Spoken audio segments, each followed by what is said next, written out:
Bien, ahora vamos a continuar con la exposición de la doctora Carmen Eugenia Dávila, viceministra de Protección Social de Colombia. El tema de ella es avances y retos del Sistema General de Seguridad Social en Salud de Colombia. La recibimos con un fuerte aplauso, por favor.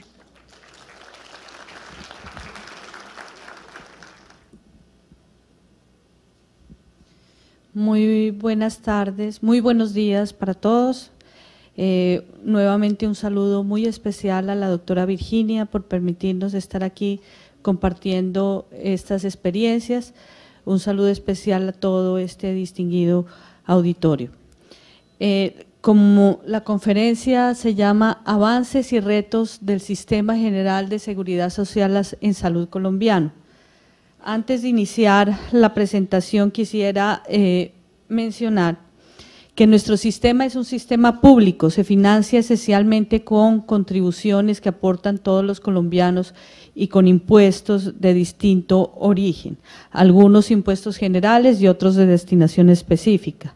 Es un sistema descentralizado y permite la participación de los privados. Como lo conversábamos en días previos con nuestros compañeros aquí presentes, podríamos decir que es una asociación pública privada para prestar un servicio y para lograr resultados en salud. Entonces, yo quisiera, antes de empezar a mencionar los avances, mirar en qué punto estábamos en el sistema de salud hace 23 años. Esta gráfica la tomé de una publicación muy antigua del año 1992-1993, donde nos decía que teníamos en esa época 25% de la población desprotegida.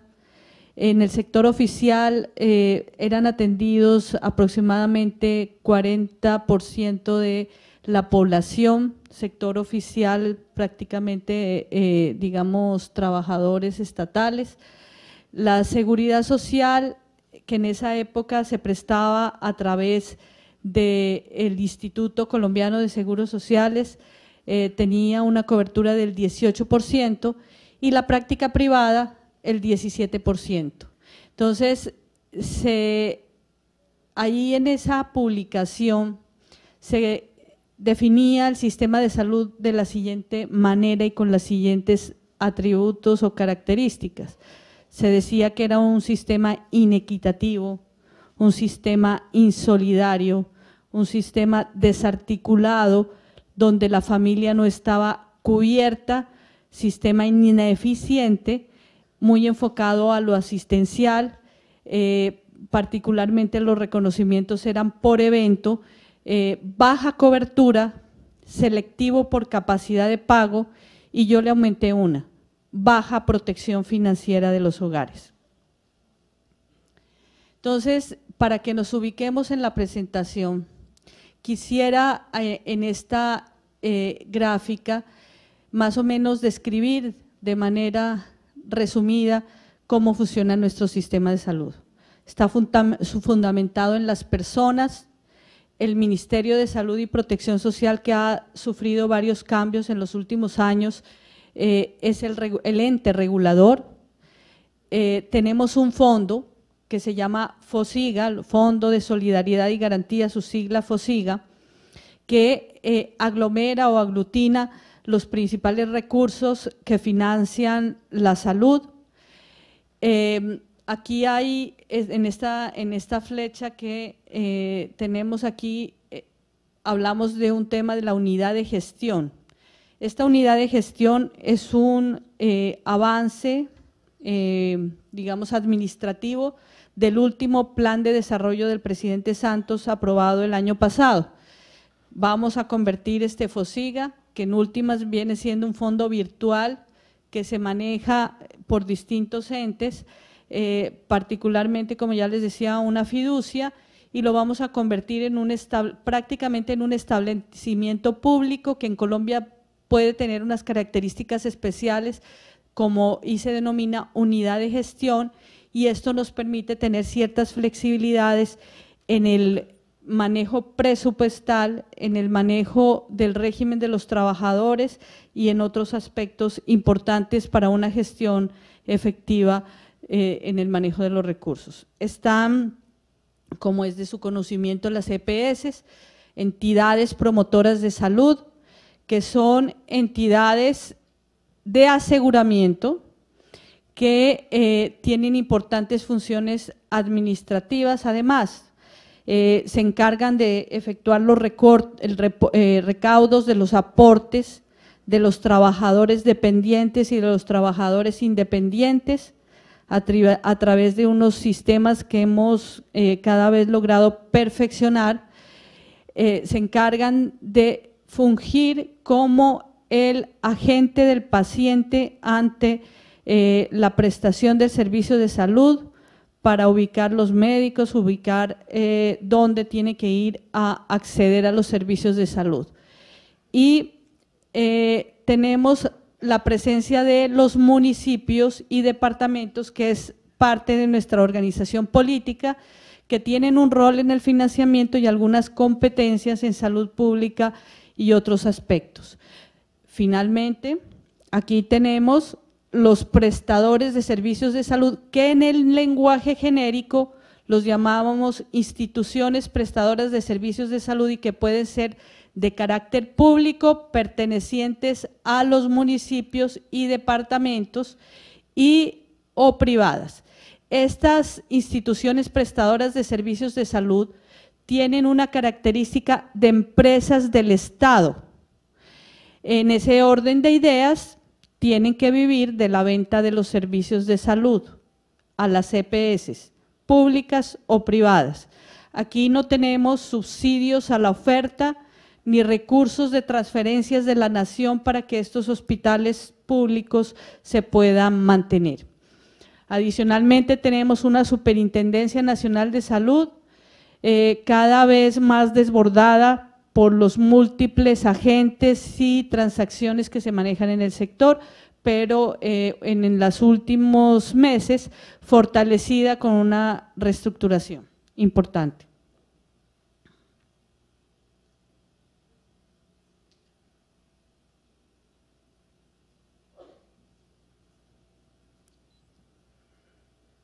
Bueno, aquí quisiera informar sobre el tema de coberturas. En la línea azul pueden observar la población colombiana y solo me voy a referir en esta gráfica a las coberturas del Sistema General de Seguridad Social en Salud. Y ya les explico por qué. Vemos en la línea roja el total de afiliados y el incremento de las coberturas. Técnicamente, Colombia tiene cobertura universal de aseguramiento.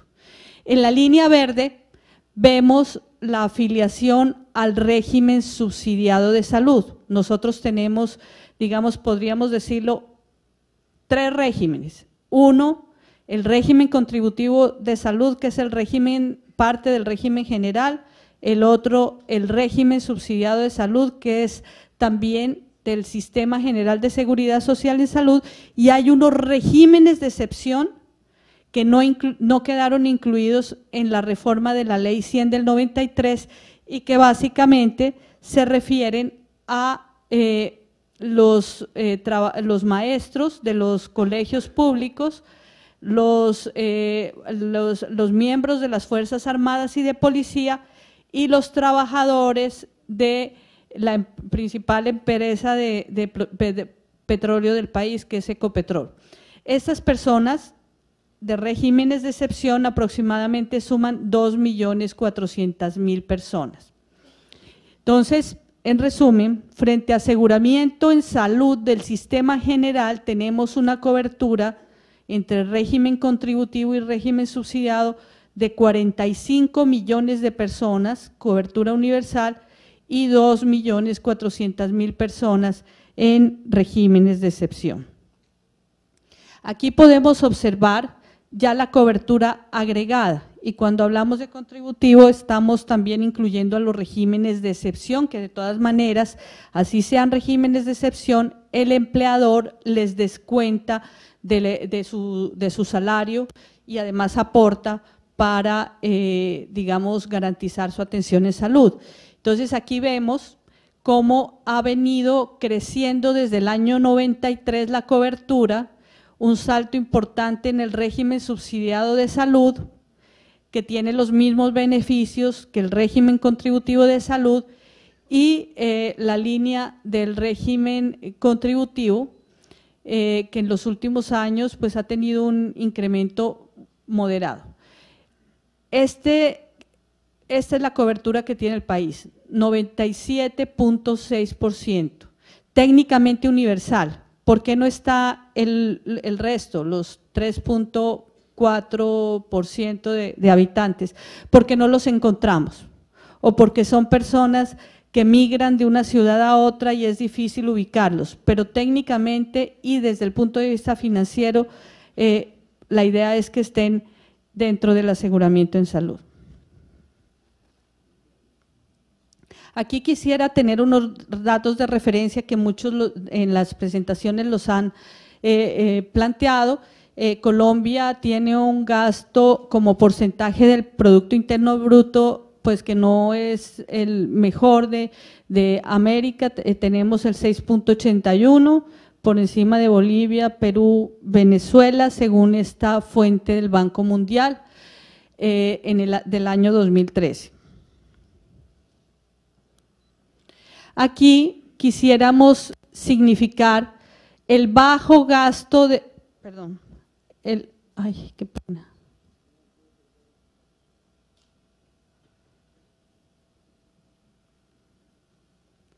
El bajo gasto de bolsillo que tiene nuestro país, la disposición de la población de nuestro país a pagar recursos adicionales es muy baja. Tenemos un gasto de bolsillo del 15.8% frente a otros países como por ejemplo Ecuador, que según estos datos del Banco Mundial tiene el 51.4% del gasto total, o México, que tiene el 44.1% de dicho gasto. Entonces, concluimos que somos el país de la región que menos gasto de bolsillo tiene frente al gasto total en salud.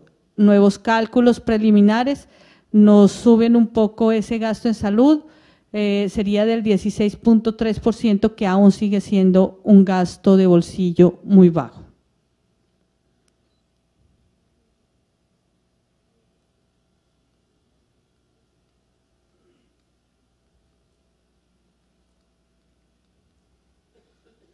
Bueno, aquí queremos explicar a través de la financiación del régimen contributivo de salud, uno de los principios fundamentales de nuestro sistema de salud que ha sido pues admirado y reconocido en el mundo.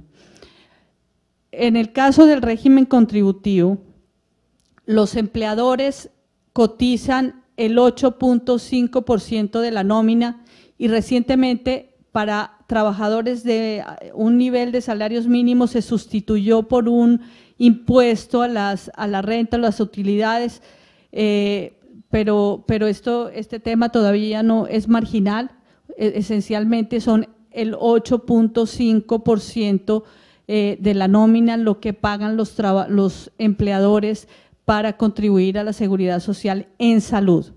Los cotizantes tienen un aporte del 4% de su nómina, los pensionados pagan el 12% completo de su pensión, de su mesada pensional, y los independientes el 12.5% de su ingreso base de cotización, que en el caso colombiano es autodeclarado.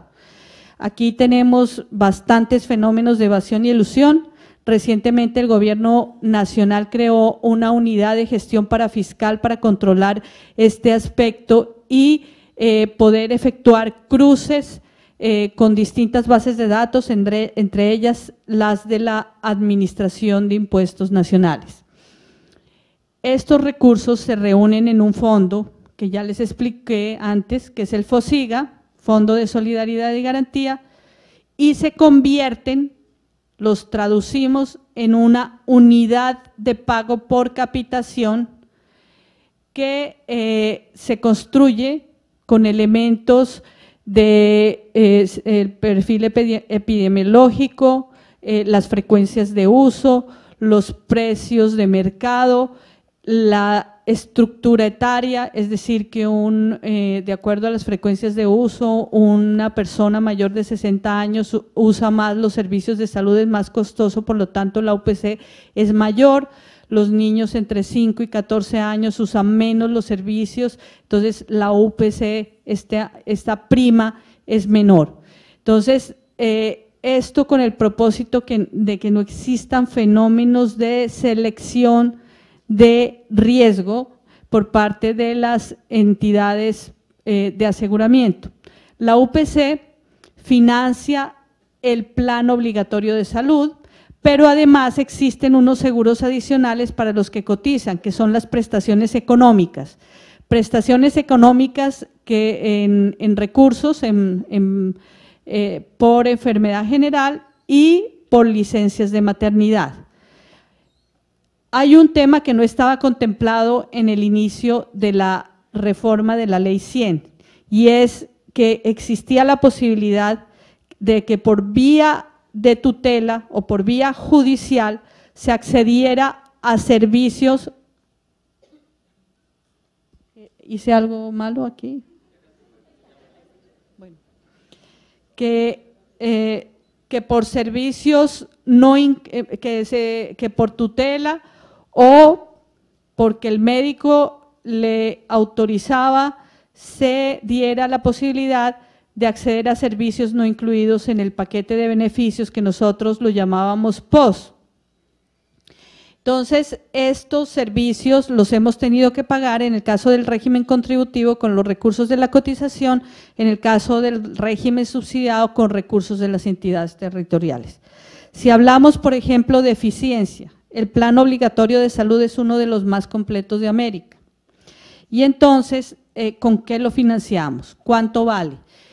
Nosotros reconocemos $260 al año en el régimen contributivo y $226 al año en el régimen subsidiado.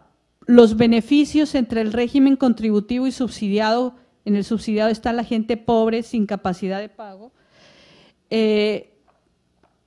los beneficios son los mismos, las primas son diferenciales, por razones más de frecuencias de uso y estructura de grupos de edad. Esta vaca se la voy a dejar, solo que la retengan en su memoria, más adelante en la conclusión les digo qué significa. La solidaridad se materializa con este esquema y cada persona aporta recursos según su capacidad y cada afiliado recibe servicios según su necesidad. Ese es el principio de la solidaridad.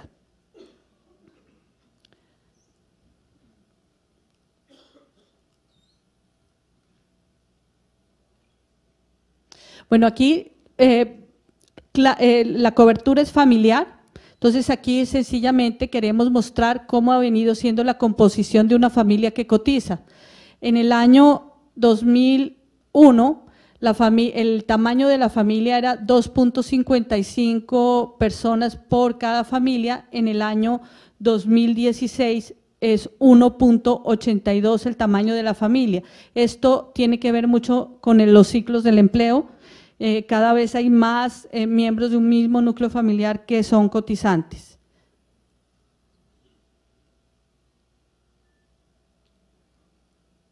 Aquí en esta gráfica queremos mostrar en la zona verde los excedentes financieros que se acumulan entre las cotizaciones y estos per cápita que reconocemos. ¿Y en qué usamos estos excedentes financieros? Tuvimos un periodo aquí en lo rojo, donde las cotizaciones y las UPCs que teníamos que reconocer generaban un déficit. Venimos en varios años de crecimiento y estabilidad de la economía, donde tenemos claramente unos excedentes. Estos excedentes se usan para hacer una política contracíclica en los momentos en que los recaudos bajen, pero también los hemos tenido que usar para pagar esas prestaciones no incluidas en el paquete de beneficios que no tienen fuente propia. Aquí la financiación del régimen subsidiado, rápidamente decirles que se financia con recursos nacionales, con recursos del orden territorial, pero todos ellos en reciente reforma del año 2011 también confluyen en el FOSIGA y se cubre con ellos lo mismo que en el régimen contributivo, la unidad de pago por capitación que cubre el plan obligatorio de salud. Composición del gasto, como pueden ver, los mayores porcentajes de inversión se concentran en el régimen de aseguramiento, régimen contributivo, régimen subsidiado. El gasto en salud es 85% del gasto total en salud. En cuanto a estas prestaciones no POS, que no las teníamos previstas, pero las hemos tenido que financiar y son parte de los aspectos que se reclaman por vía de tutela, 6%, salud pública 4% y otros gastos 5%. Aquí el gasto total está en pesos colombianos, 38 billones de pesos, pero también lo tenemos acá en dólares. Aquí esta pequeña caída tiene que ver mucho con la devaluación reciente que ha sufrido nuestro país, pero realmente en pesos colombianos la inversión pública ha venido incrementando. Voy a saltar esta en aras del tiempo y sencillamente ir al paquete de beneficios. En el año 94 a 2011, el régimen subsidiado tenía cubierto todo el alto costo, muy pocas patologías y procedimientos del segundo nivel de atención y todo el primer nivel. El régimen contributivo tenía financiado todo el alto costo con una gran gama de tratamientos, medicamentos, insumos, igual el segundo nivel y el primer nivel. Hemos venido en una evolución igualando los paquetes de beneficios entre el 2012 y 2014 para que sea igual tanto el régimen contributivo como el régimen subsidiado, y hacia dónde vamos a raíz de una reciente ley que es la Ley Estatutaria de Salud. Vamos a hacer un POS más implícito, un paquete de beneficios más implícito que explícito. No vamos a hacer una lista exhaustiva, vamos a tratar de hacer agrupamientos de medicamentos con un valor de referencia, definición de exclusiones que tienen que ser participativas, y aquí viene el tema del pacto social coherente que ha dicho nuestro ministro. Tenemos que llegar con la sociedad a un consenso en lo que definitivamente con los recursos de la salud no se va a pagar. Y un manejo diferencial para enfermedades huérfanas que tendría el elemento que vamos a tratar de financiar desde a controlar a través de un software que ya tenemos listo, desde el diagnóstico hasta el tratamiento, y generar un fondo especial para el manejo de estas enfermedades que hoy están a cargo del aseguramiento en salud, y obviamente generaremos incentivos por resultados en salud. Todo este esquema lo tenemos que tener listo en febrero del próximo año. Esta es la transición de cómo fuimos evolucionando en la unificación de beneficios, de planes de beneficios, para llegar en el año 2012 a cobertura de todos los grupos poblacionales con un paquete de beneficios igual, tanto para los que tienen capacidad de pago y son dependientes como para los que no tienen capacidad de pago y son pobres. Quiero mostrar aquí una iniciativa de las que fue regulada por el Estado, pero es una iniciativa que se maneja al interior de las entidades de aseguramiento públicas y privadas. Ya, bueno, una información importante, ya EPS públicas no tenemos en el país, tenemos una EPS mixta, una o dos EPS mixtas y el resto son EPS privadas. Entonces, organizamos para el manejo del alto costo, de los gastos del alto costo, una cuenta de alto costo que es un organismo técnico del sistema y que permite la redistribución de riesgos porque algunas EPS tenían concentración de ciertas patologías, principalmente enfermedad renal crónica, VIH y hemofilia. Entonces busca sumar esfuerzos técnicos y administrativos entre aseguradoras para promover la gestión de riesgos, la generación de resultados en salud y compartir, digamos, posibilidades de generar soluciones para el abordaje de estas patologías de alto costo. Aquí lo hacemos a través de registros administrativos. Tenemos hoy en día, digamos, el control de la información de pacientes de VIH, enfermedad renal crónica, hemofilia, cáncer, artritis y enfermedades huérfanas. Varios registros, por ejemplo, en el caso de VIH, 61.164 personas que viven con VIH. Tenemos el registro de todas las atenciones que se prestan. En el caso de hemofilia, por ejemplo, 2.988 personas con hemofilia. En el caso de cáncer, 166.224 casos a los que se le hace a través de esta cuenta de alto costo, que es una cuenta que manejan entre las EPS, se le hace todo el seguimiento, la auditoría, la información y se hace un seguimiento caso a caso con el propósito de ahorrar esfuerzos y tratar de generar estrategias para su manejo. Pero todo no es color de rosa y entonces en el año 2008-2010 tuvimos un periodo de crisis. ¿Y esta crisis por qué se presentó? Primero, flujos de recursos ineficientes, más de 180 días para que los recursos que se reconocían desde el FOSIGA para que lleguen al prestador tuvieran disponibilidad en el prestador de servicios de salud. Pasivos crecientes en los municipios, deudas del no post crecientes, hospitales públicos y privados inviables financieramente, desorden en las cuentas de los distintos actores del sistema, EPS quebradas y sin régimen de solvencia. Nosotros las vemos como aseguradoras, pero no tenían un régimen de solvencia sólido. EPS e IPS que no tenían mecanismos para acceder a la liquidez. En general, la banca pública y privada no tenían acceso al crédito para momentos en que tenían dificultades de financiamiento. No era posible la unidad de caja con las múltiples fuentes que tenemos para el financiamiento, porque en Colombia existen más o menos 36 fuentes, tenemos impuestos generales, impuestos de destinación específica para fiscales y todos confluyen en un fondo, pero no podemos con ellos hacer unidad de caja, son cajones inflexibles. Débil control en los recaudos y sobre todo un gasto en medicamentos no post desbordado y sin control. Aquí las soluciones rápidamente. Entonces, ¿qué hemos hecho en estos últimos 4 años? Con el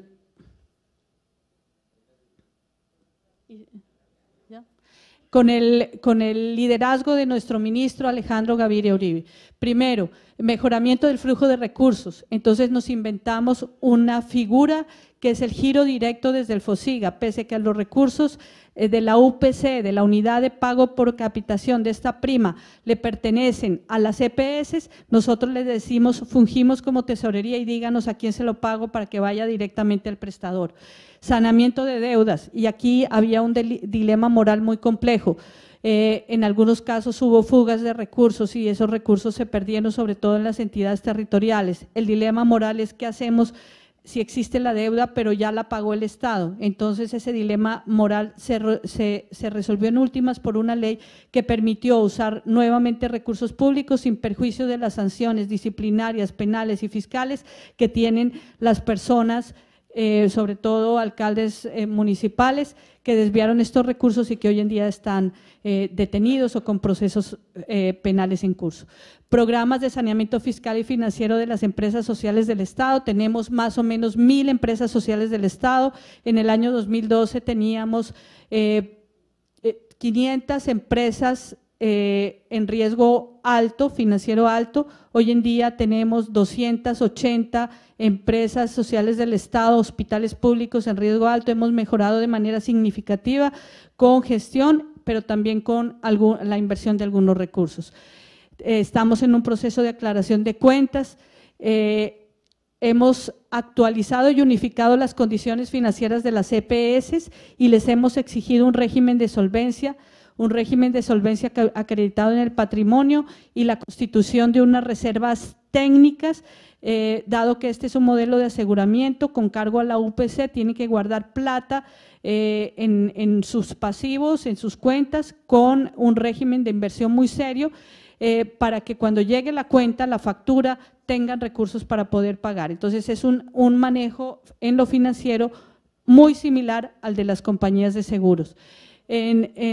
Además, nos inventamos una subcuenta de garantías para generar mecanismos de liquidez. Directamente desde el FOSIG estamos haciendo compra de cartera a los hospitales públicos, estamos haciendo operaciones inéditas de comprar, adquirir bonos obligatoriamente convertibles en acciones para las EPS, y estamos promoviendo préstamos blandos para que en el proceso de recuperación de las EPS, que va a durar 7 años, se puedan fondear con recursos a créditos blandos cofinanciados por el Estado. Y finalmente, la política farmacéutica y control de los recaudos. Este es la hoja de ruta que hemos tenido. En la mayoría de los elementos que aquí presentamos hemos tenido avances significativos y resultados demostrables. En la política farmacéutica abordamos el control de precios. Colombia era un país que no tenía control de precios hasta hace un año. Lo hicimos. Tenemos una política de uso racional de medicamentos que tiene mucho que ver con la autonomía médica y la generación de información para el ejercicio de dicha autonomía y promoción de la competencia a través de genéricos. Eso es fundamentalmente el tema. Con la política farmacéutica que viene aplicándose hace 3 años, hemos logrado ahorros de 765 millones de dólares. Año por año hemos venido haciendo ahorros y el ahorro acumulado es de ese orden. Aquí una gráfica solo para significar el incremento de las frecuencias de uso de los servicios de salud. Cada vez la gente, cuando conoce su derecho, pues accede mucho más a los servicios de salud. Finalmente, desafíos de la sostenibilidad y retos. La presión tecnológica. Tenemos todos los días innovaciones tecnológicas y eso obviamente para los países genera una presión.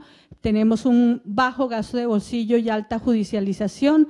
Una presión demográfica, la transición demográfica trae cambios en la pirámide poblacional, cada vez las poblaciones viven más y por lo tanto tenemos que hacer mayores inversiones en recursos, tenemos una presión socioeconómica, las clases medias y la población, por lo menos de nuestro país, cada vez y con ese gasto de bolsillo tan bajo, tienen menos disposición de pagar contribuciones, de pagar impuestos, de pagar copagos, y las condiciones laborales del país que tienen una alta informalidad laboral pueden generar problemas de evasión y dificultades para el control de los recursos. Entonces, allí en ese color amarillo y resaltado puse una frase que dijimos ayer en el evento. La sostenibilidad es importante, pero es un medio para conseguir un fin, no es un fin en sí mismo, los recursos son finitos y si no tenemos sostenibilidad financiera, que la tenemos que ver en el presente y de cara al futuro, no hay cómo garantizar salud ni cómo garantizar derechos para las poblaciones. ¿Qué necesitamos para asumir estos retos? Necesitamos más recursos, necesitamos un nuevo modelo de atención más enfocado a la atención primaria en salud, fundamentada en el médico familiar, reconociendo la diversidad del territorio. Colombia tiene una geografía diversa y tenemos que afrontar el reto de que no puede ser lo mismo el modelo de atención, el cómo hacer la atención en Bogotá que en las selvas colombianas. Esto no quiere decir que vamos a cambiar el modelo, digamos, el arreglo institucional que tenemos, vamos a cambiar la forma de hacer las cosas. Si tenemos que llegar a la selva colombiana, tendremos que llegar seguramente con lanchas, tenemos que buscar a la gente activamente, tendremos que hacer otras formas para llegar a la gente. En Bogotá podrá ser distinto y esa posibilidad diferencial de abordar el modelo de atención la reconoce el último Plan Nacional de Desarrollo. Y finalmente, pese a los avances, tenemos que mejorar los sistemas de salud. Nuestros sistemas de salud son han avanzado mucho, pero el sistema nació sin un sistema de salud y se ha venido construyendo en el tiempo, entonces necesitamos hacer esfuerzos grandes por integración. Me voy a saltar esto y finalmente un balance. Aquí en este lado tenemos lo que les dije al principio, cómo se miraba el sistema antes de la Ley 100, hace 23 años. Y acá una autoevaluación, que es de mi cosecha. Entonces, ¿qué les podría decir? Frente a así es inequitativo. Entonces, todas las personas tienen el mismo plan de beneficios. Entonces, ahí le pongo una carita feliz de esperanza. En el tema de si es desarticulado, existe un sistema, unas instituciones con independencia de roles, falta algo de articulación y algunos temas de problemas operativos que tenemos que resolver, por eso no está en verde. Familia no cubierta, tenemos cobertura familiar. Ineficiente, con menos de $300 al año cubrimos todo, es uno de los paquetes de beneficios más generosos del mundo. Obviamente todavía hay riesgos de fugas de recursos, riesgos de corrupción que cada vez son menos y que tenemos el reto de controlar. En rojo pongo el tema del modelo de atención, que por aquí decía es un modelo asistencial que se paga fundamentalmente por evento. El modelo sigue siendo muy asistencial, pero ya les dije que estamos en vías de generar un nuevo modelo. Finalmente, en cuanto a coberturas, cobertura universal del 97%, técnicamente universal, es uno de los sistemas más solidarios del mundo y genera enorme protección financiera para los hogares. Y finalmente, la vaca. ¿Por qué la vaca? Porque es un símbolo. No sé cómo lo digan aquí, si se diga así en todos los países de América. Nosotros cuando queremos hacer un ahorro para un propósito común de manera informal decimos vamos a hacer una vaca. Entonces aquí con la ayuda de la OIS estamos generando un proceso, digamos proyecto de cultura de la seguridad social y el primer lema, el primer símbolo es la vaca. Entonces la vaca sagrada. Hacemos una vaca de todo en nuestro fondo único con todos los recursos de la salud y todos la vamos a respetar. Entonces ahí dice, todos por la vaca de la salud. Esta es la imagen de la entrada del Ministerio de Salud y Protección Social hoy en día. Y finalmente en el proyecto de cultura de la seguridad social, que creo que es el futuro para muchos países, tenemos que trabajar y estamos trabajando en humanización de la atención, en respeto en doble vía, respeto de los médicos y los profesionales asistenciales con las personas y respeto de nosotros los pacientes con esos profesionales que intentan hacer las cosas bien. Tenemos que no sea retórica, pensar en los demás, ponernos en los zapatos del otro, tener solidaridad, promover, rescatar ética y valores en la profesión médica, en las personas que trabajamos en los sistemas de salud y cuidar los recursos que son sagrados, que es el lema que tenemos acá por ahora. Muchísimas gracias.